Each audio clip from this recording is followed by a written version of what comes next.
Hi, my name is Emily McCoy. I am a certified teacher librarian, and today I am going to teach you how to check out a book and how to get it back. So let's get started. A book is a gift you can open again and again. I have always loved this quote by Garrison Keller because I feel like that's exactly how books are. They are like a gift that you can open again and again.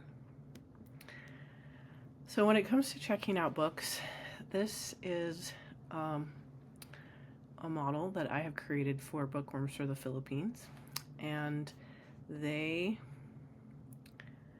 are using a checkout method that I feel like will work really well. So this is how we're going to go about doing it.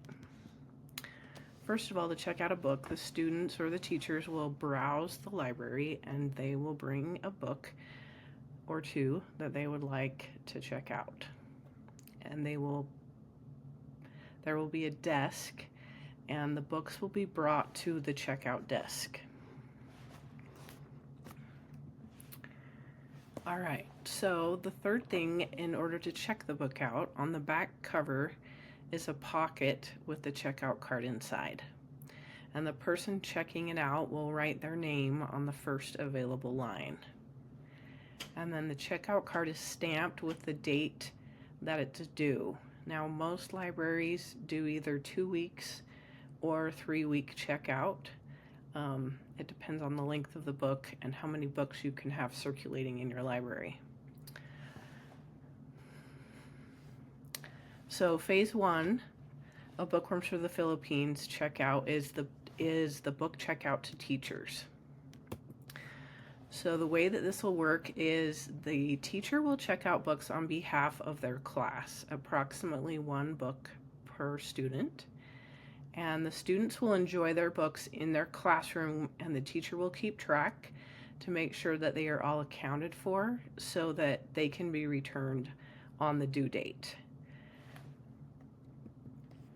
Phase 2 is when the students themselves will be able to start checking out books.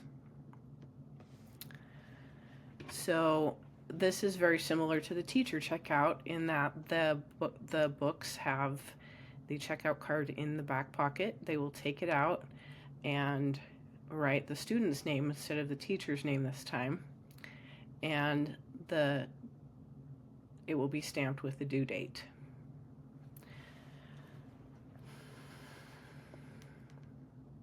Next to the person's name who's checked it out.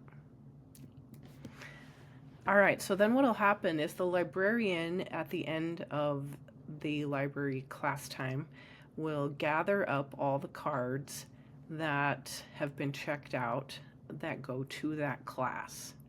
And they will be put in a little file box with the teacher's name on a tab. And next time the class comes in, they will all be under that file to check the books back in. So this is how you return books back to the library because other people will want to check them out. So the check-in process is that all the checkout cards from the previous library time will be laid out on the checkout counter, face up, and the students or the teachers will find the card of the book that they checked out last time, and they will take the card and put it back in the pocket. And once that is done, then the book is considered checked in because the card is back in the pocket so that a new person or a new teacher or student can check it out. So there will be a book check-in cart, and a cart will be available with the different sections being on different shelves. So there will be an everyone shelf, there will be a fiction shelf, and there will be a nonfiction shelf. And students and teachers can be taught to put the book back on the cart in the right section, as well as alphabetizing it by the author's last name. The reason that this is helpful to teach students and teachers how to do this is it will make it so much faster and easier for you as the librarian to put the books back on the shelf. So teaching students and teachers how to put the books back on the shelf will not only help you as the librarian, but it will empower the students and help them feel a sense of ownership and build a love for the library. So when they see a book that might be out of place, then they will naturally put it back into place because they want to keep their library neat and clean. So there's a few options of ways that you can reshelve the books. You can ask parents to volunteer to help. I mean, ultimately, as the librarian, that is your job, is to make sure the books go back on the shelf in the right order. But the beauty of it is you can delegate, or you can teach others to do what you do. So once again, if you have parent volunteers, they can come in and help. You can also teach some of the older students how to do it. I have a student that comes in every day during lunch, and she asks me if there's any books that she can help put away. And so she's my cute little library helper, and I love it so much. The teacher during story time could also help you put the books back on the shelf, because the books will be checked in right as they walk in. And once again, teaching students. And as they get used to the system, you can teach them how to alphabetize, and it's only going to help them learn that important skill. So by reshelving the books in the right order, this keeps the library neat and tidy and organized so that the books can be found again and checked out to someone next time.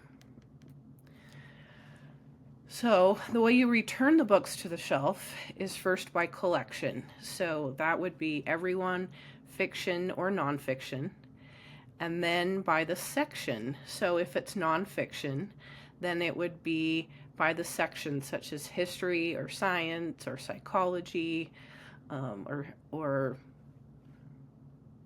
you name it. It might be in the arts, biography, whatever your sections are in nonfiction, and then alphabetized by the author's last name.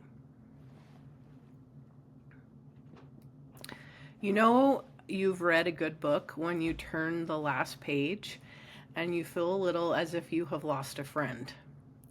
So I can't tell you how many books I have read over the years, and I finish it up, and that book has become my friend because of just the amazing things that it has taught me and just the way I feel when I finish it. So my hope is, as a librarian, that you can teach this to your students, and you can teach that love of learning to all of those teachers and students that come to your library. So if you have any questions, you're welcome to message me on Facebook. And thank you so much for watching how to check out a book. And I hope that you make it a great day.